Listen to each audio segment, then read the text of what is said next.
Good morning, everyone. Now it's Sunday again. Got my whites on. Back down in this basement room. If you've been following along a little bit, I sure do appreciate that if you did. But we have it.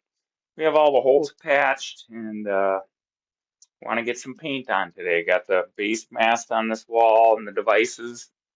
So we're gonna go through that. I want to make a couple of videos today.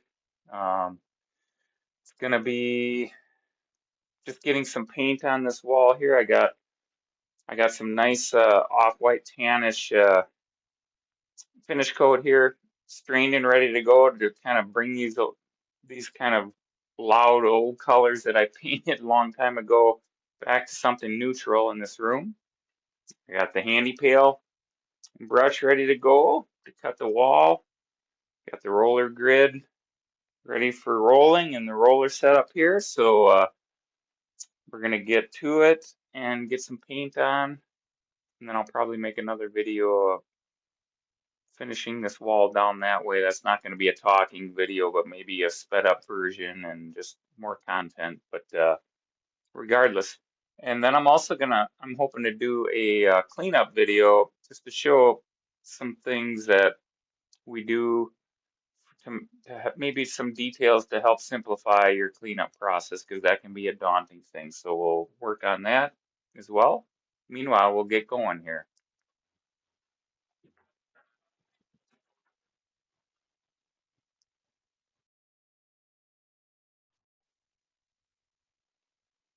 Okay, here we go. Let's talk windows first. So when I built this room, I don't know, more than 20 years ago, um, when you return to a window or the penetration, the opening, rough opening for a window, there's different ways to do it. Carpenters a lot of times, or homeowners will just want like a wood extension jamb with a casing out here. Whereas for me, there's many different materials you could use. I went with sheetrock because that's kind of more my trade, where I could just add a corner bead and run mud and tape it in with the wall like so, so it's painted. And I also didn't texture. I didn't do any texturing down here. I just taped these walls smooth. So to start, I always like to just give it a light sanding pull just to knock off any lumps and bumps before we brush and roll to repaint this room like so. Minimal amount of effort there, but regardless, we're just gonna brush and roll this wall here, a little demonstration. And of course, we don't have a hard lid down here. It's a basement room, so I put a drop ceiling in. So the typical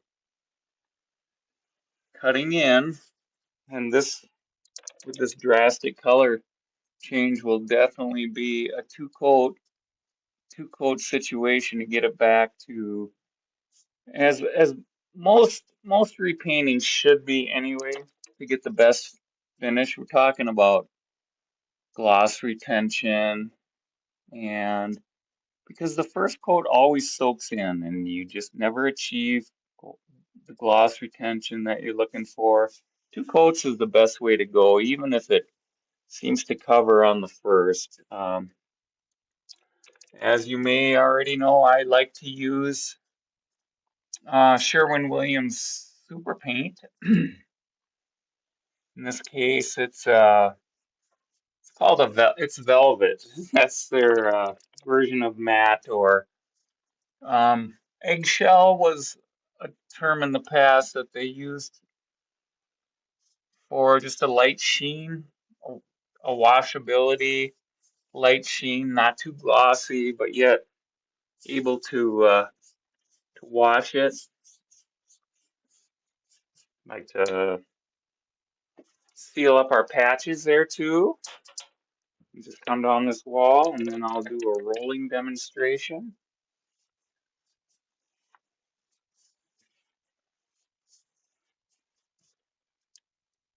Minimal amount of brushing strokes is ideal working with any of these interior interior paints.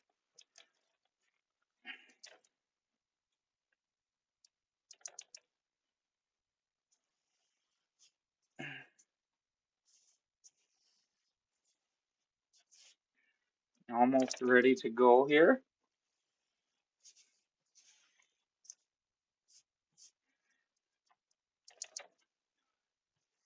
We'll just go up to here for now for this video as a demonstration. And we're ready to go. I always like to set the roller like so.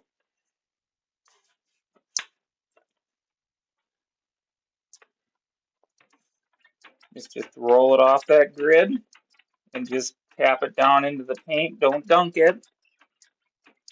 Down and out, just to get everything nice and saturated.